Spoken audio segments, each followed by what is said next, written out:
Assalamualaikum warahmatullahi wabarakatuh. Adik-adik semuanya, di sini kita akan mempelajari materi tentang teorema Pythagoras. Nah, Pythagoras ini adalah nama orang, sedangkan teorema ini adalah istilah dalam matematika. Dan biasanya atau nama lainnya yaitu rumus. Berarti ini rumus Pythagoras. Seperti apa rumus dari Pythagoras? Nah, rumusnya sebagai berikut. Bunyinya seperti ini. Untuk setiap segitiga siku-siku berlaku kuadrat panjang sisi miring sama dengan jumlah kuadrat sisi siku-sikunya. Nah, berarti kalau kita jabarkan atau tuliskan dalam bentuk rumus seperti apa? Ingat, ini ada istilah-istilah sisi miring dan sisi siku-siku. Yang mana itu sisi miring dan mana itu sisi siku-siku. Coba diperhatikan adik-adik semuanya. Kalau kita punya sebuah segitiga siku-siku, misalnya seperti ini.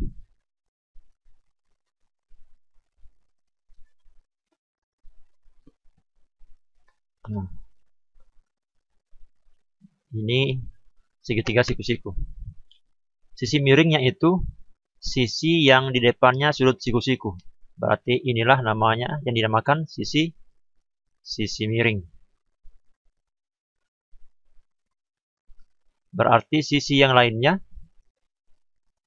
yaitu ada dua.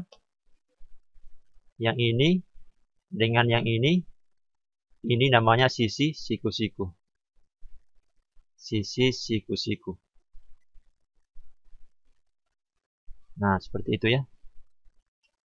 Coba kalau kita putar segitiganya, misalnya seperti ini.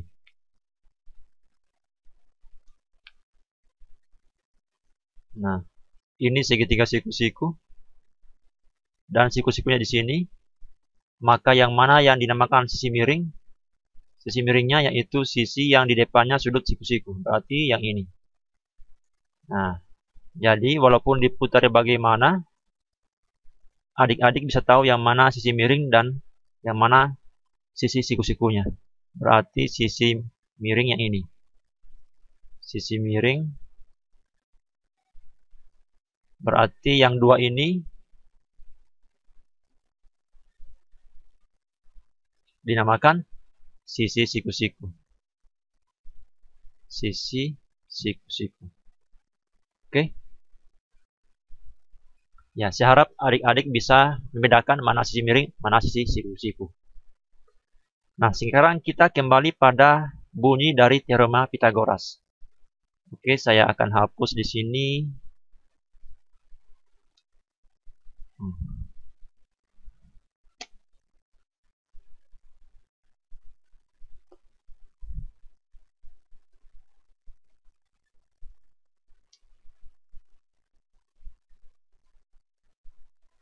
Oke, sekarang kita buat segitiga siku-siku. Nah,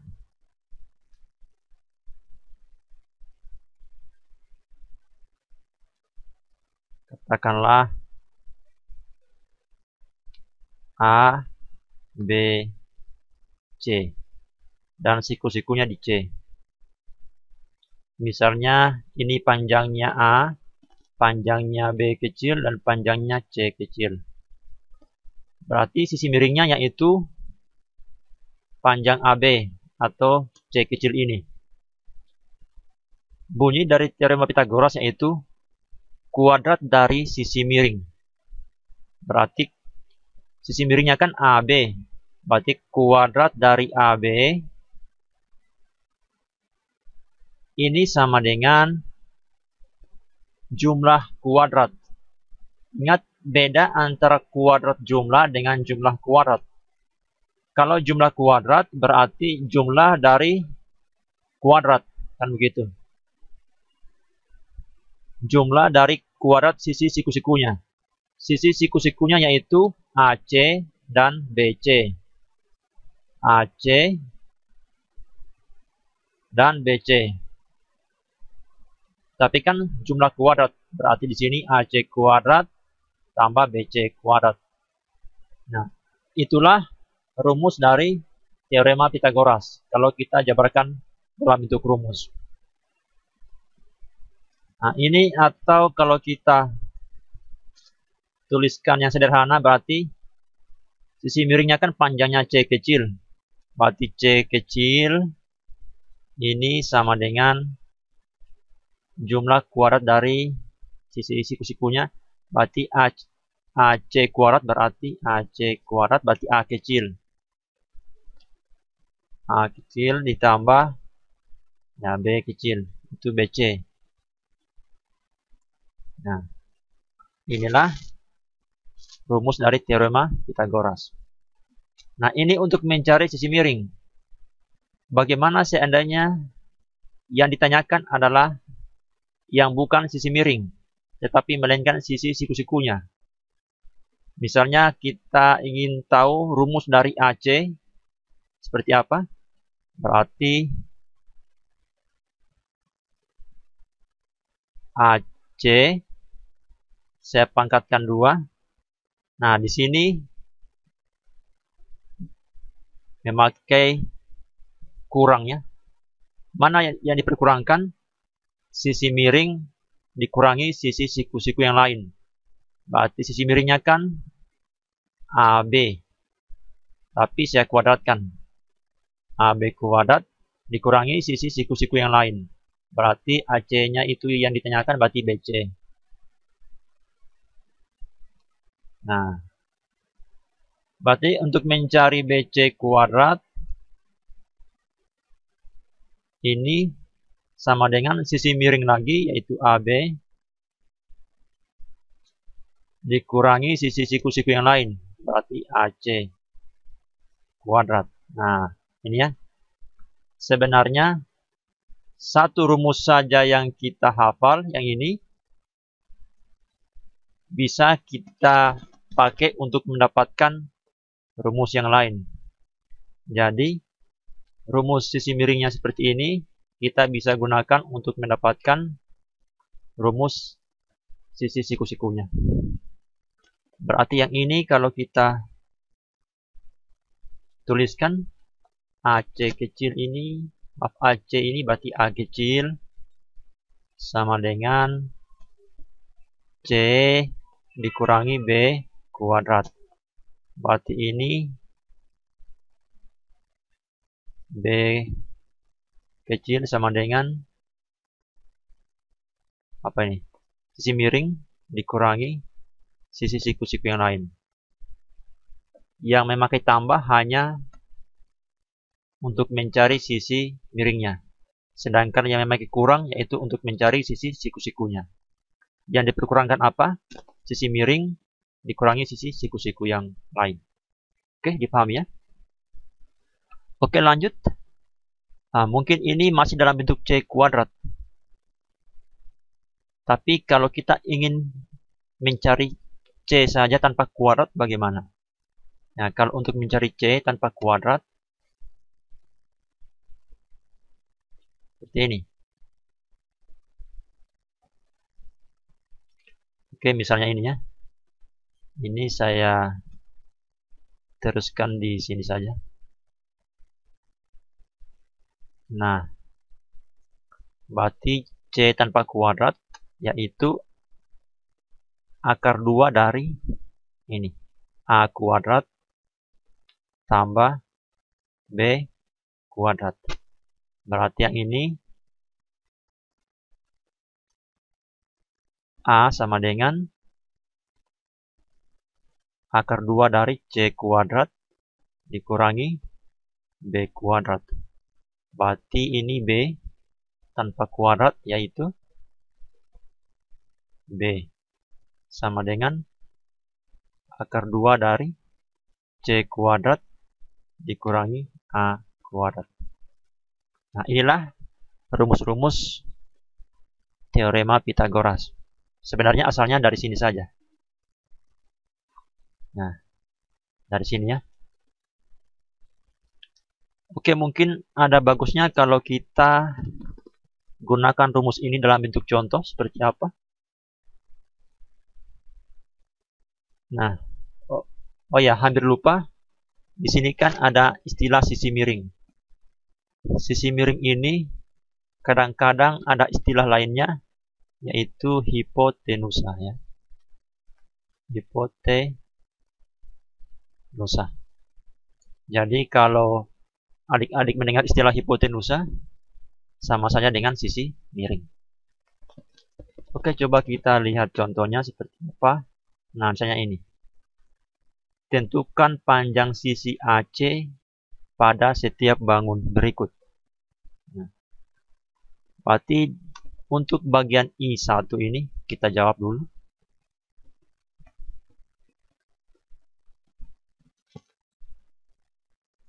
Untuk bagian I1, AC ini kan adalah sisi miring.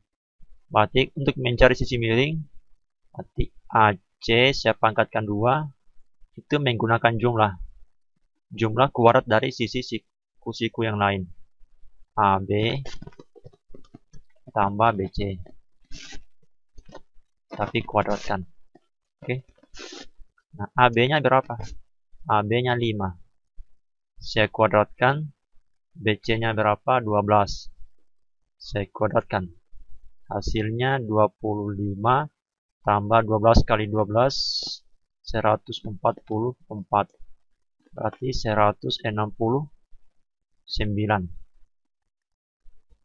Itu masih dalam bentuk AC yang dipangkatkan 2. Tapi kalau AC yang tidak dipangkatkan 2, berarti akar 2 dari 169. Berapa itu? Yaitu 13. Ya. Berarti ini didapatlah nilainya yaitu 13. Oke, dipahami ya? Sekarang kita lanjut pada soal I2. Oke, kita hapus yang ini.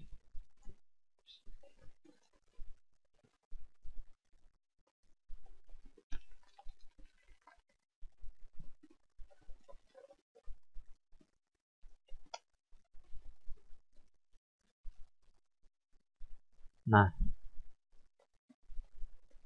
untuk I2 AC.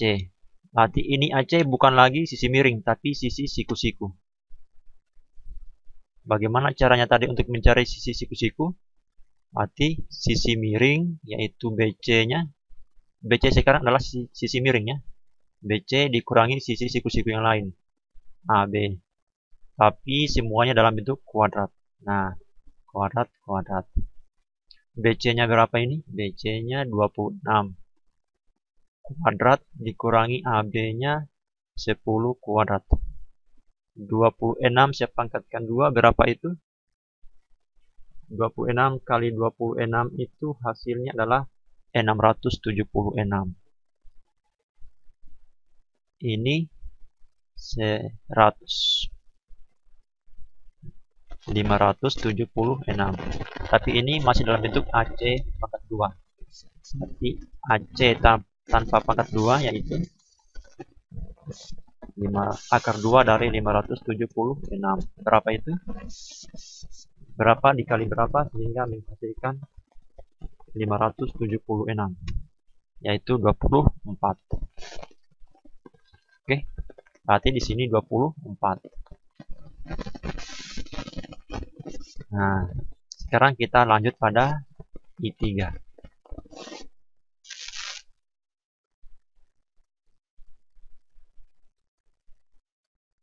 Saya harap adik-adik bisa mengikutinya ya.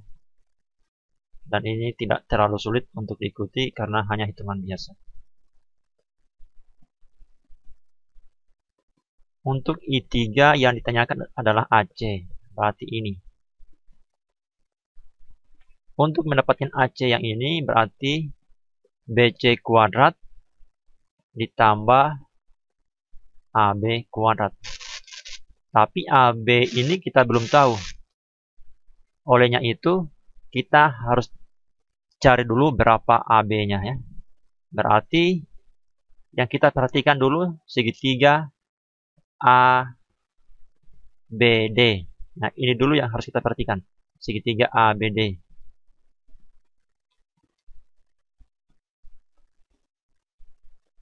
berarti AB kuadrat. Untuk segitiga ABD, berarti AB ini berfungsi sebagai sisi siku-siku. Berarti untuk mencari sisi siku-siku, sisi miringnya BD saya kurangi sisi siku-siku yang lain, berarti AD kurangi AD. Nah, di sini pakai kuadrat. Nah, berapa itu? BD-nya yaitu 10 kuadrat dikurangi AD kuadrat. AD-nya 6. Berapa itu? 100 dikurangi 36. Ini sama dengan 64. Berarti AB tanpa kuadrat yaitu akar 2 dari 64. Berapa itu? Yaitu D8. Didapatlah di sini 8.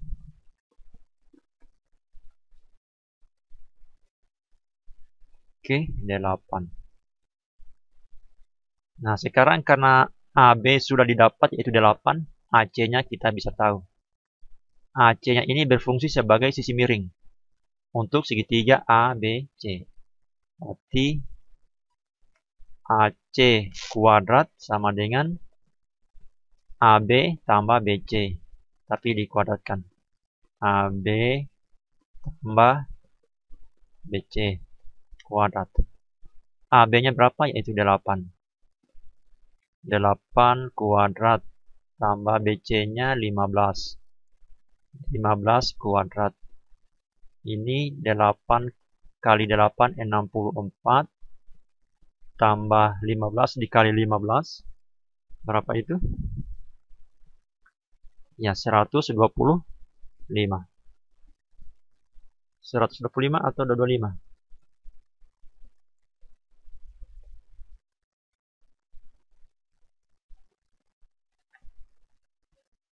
Coba kita lihat 15 kali 15. 5 kali 5, 25, ingat 2. Berarti ini 7. 5, 1. 5, 7 tambah 5, 12. 2 ingat 1. Ya, 225. Berarti ini 225. Oke, 225. Nah, sekarang 225 ditambah 64 berapa itu?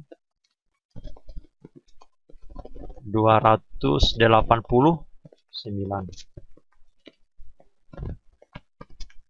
289. Nah, itu AC.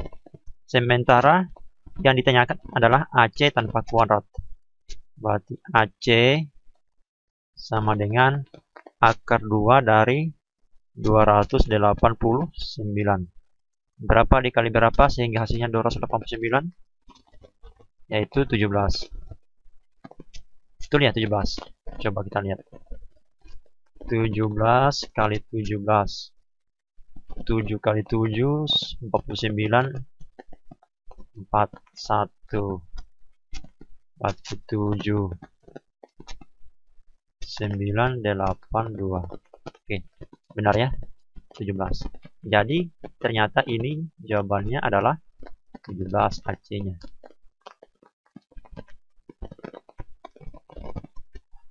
Oke, sampai di sini dulu.